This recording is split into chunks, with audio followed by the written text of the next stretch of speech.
Hello दोस्तों, स्वागत है इस नए सेशन में आप लोगों का। और आज हम लोग करने जा रहे हैं 15 अक्टूबर का करंट अफेयर्स, जिसमें आप national affairs, international affairs, sport news, banking news, award news, defence news, international news सारे को हम लोग डिस्कस करते हैं और साइंस और टेक्नोलॉजी को भी डिस्कस करते हैं। इसमें जो भी न्यूज़ डिस्कस किए जाएंगे वो आपके लिए उपयोगी होंगे। Uttar Pradesh higher education commission के जो भी स्टूडेंट हैं, जीडीसी के जो बच्चे हैं, जीआईसी के, एनडीए के, यूपीपीसीएस के और डिफरेंट जो भी एग्ज़ाम में आपका करंट अफेयर्स पूछा जाता है उन सभी में यूजफुल होगा। तो हम देखते हैं आज की जो पहली न्यूज़ है वो है international day of rural women's, अंतर्राष्ट्रीय ग्रामीण महिला दिवस 2024, जो हर साल 15 अक्टूबर को मनाया जाता है, जिसका उद्देश्य ग्रामीण परिवारों और समुदायों की स्थिरता और ग्रामीण आजीविका में सुधार के लिए महिलाओं और लड़कियों की महत्वपूर्ण भूमिका को मान्यता देना है। भारत में 2016 से कृषि और किसान कल्याण मंत्रालय इस दिन को राष्ट्रीय महिला किसान दिवस के रूप में मनाता है, जिससे कृषि में महिलाओं की सक्रिय भागीदारी को बढ़ावा दिया जा सके। क्योंकि किसान हमेशा न्यूज़ में रहते हैं किसी न किसी तरीके से, तो बहुत ज़्यादा चांस है कि ये क्वेश्चन आप लोगों से पूछा जाए। भारतीय डिजिटल कृषि सम्मेलन 2024, जिस भी न्यूज़ में डिजिटल टर्म होता है वो थोड़ा सा ज़्यादा इम्पॉर्टेंट हो जाता है, या आर्टिफिशियल इंटेलिजेंस या कोई भी ऐसे टर्म आते हैं, क्योंकि वो इस टाइम के फेवरेट टर्म है। भारतीय डिजिटल कृषि सम्मेलन 2024, जिसे भारतीय खाद्य और कृषि चैम्बर, ICFA और IIT रोपर द्वारा नई दिल्ली में सह आयोजित किया गया, ने भारतीय कृषि में डिजिटल तकनीकों के उपयोग की दिशा में एक महत्वपूर्ण कदम रखा है। सम्मेलन का मुख्य उद्देश्य कृषि में artificial intelligence, internet of things, drone और डेटा एनालिटिक्स जैसी उन्नत तकनीकों का उपयोग करके जलवायु परिवर्तन, खाद्य सुरक्षा और संसाधनों के अस्थायी प्रबंधन की चुनौतियों को समाधान करना था, शोधकर्ताओं और तकनीकियों को प्रमोट करना था। श्रीनिवासन को सार्वजनिक खरीद पोर्टल GEM के CEO का अतिरिक्त प्रभार मिला है।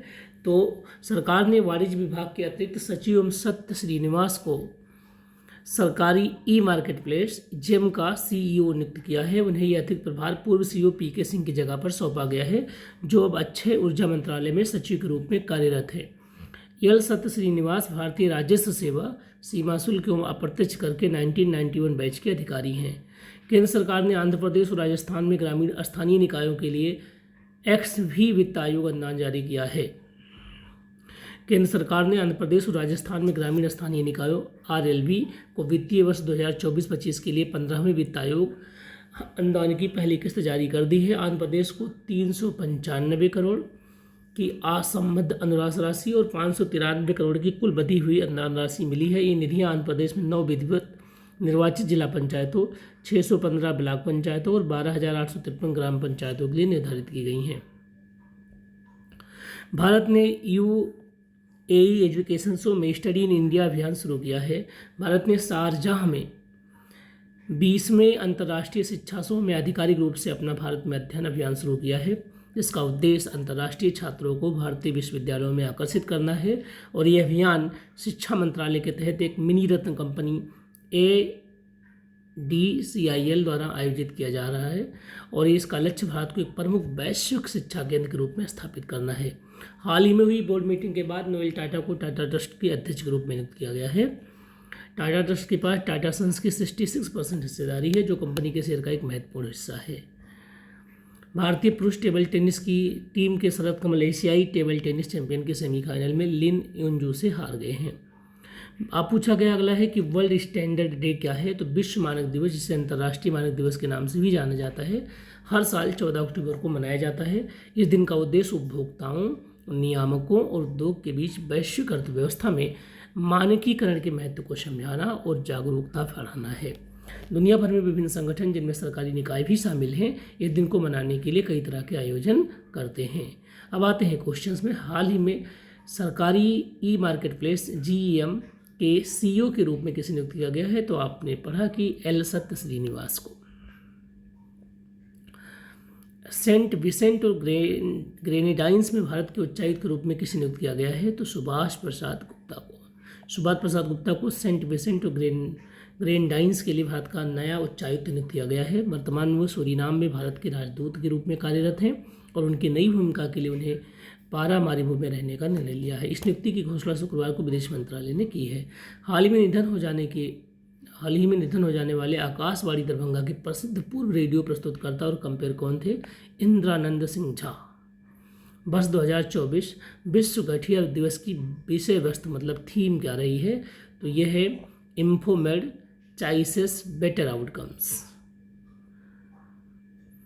अगला है कि 2024 एशियाई टेबल टेनिस चैंपियनशिप में भारतीय महिला युगल जोड़ी अहिका मुखर्जी और सुतीर्था मुखर्जी ने महिला युगल स्पर्धा में अब तक का पहला रजत पदक कौन सा जीता है? तो पहला पदक कौन सा जीता है? वो कांस्य पदक है जी। गुजरात के जामनगर के शाही सिंहासन का उत्तराधिकारी किसे नामित किया गया है? अजय जडेजा को। जामनगर के पूर्व भारतीय क्रिकेटर जडेजा को हाल ही में जामनगर के शाही सिंहासन का उत्तराधिकारी नामित किया गया है। जाम साहब ने एक आधिकारिक पत्र के माध्यम से अपने परिवार के सदस्य अजय जडेजा को नवा नगर का अगला जाम साहब घोषित किया है। इस पत्र में जाम साहब ने दशहरा का जिक्र करते हुए बताया कि यह दिन पांडवों की जीत का प्रतीक है और उन्हें इस दिन ये खुशी हुई कि उन्हें उत्तराधिकारी चुनने की परेशानी से मुक्ति मिल गई है। केंद्रीय मंत्री डॉक्टर जितेंद्र सिंह द्वारा बायोपॉलीमर्स के लिए भारत की पहली प्रदर्शन सुविधा का उद्घाटन कहाँ किया गया है? तो पुणे में। चीन में माउंट शीश मांगमा पर सफलतापूर्वक चढ़ने वाली पहले भारतीय कौन बने हैं? अर्जुन वाजपेयी। पर्वतारोही अर्जुन वाजपेयी ने 9 अक्टूबर को तिब्बत में माउंट सिसामपंगमा पर चढ़ाई सफलतापूर्वक पूरी की, जो 8000 मीटर से अधिक ऊंचाई वाली दुनिया की 14 चोटियों में से एक है। अब आते हैं ऑनलाइनर पे। हाल ही में जेम के सीईओ के रूप में किसे नियुक्त किया गया? तो एल सत्य श्रीनिवास को। सेंट विसेंट और ग्रेनडाइंस में भारत के उच्चायुक्त के रूप में किसे नियुक्त किया गया है? सुभाष प्रसाद गुप्ता को।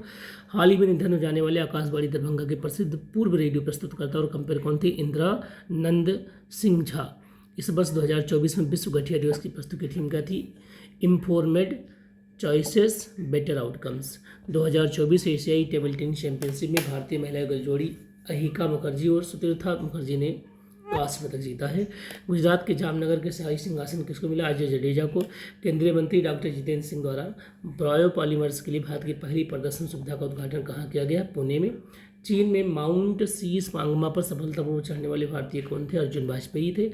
12 अक्टूबर को भारत के प्रमुख स्वतंत्रता सेनानी और समाजवादी नेता डॉक्टर राम मनोहर लोहिया का निधन किस वर्ष हुआ था?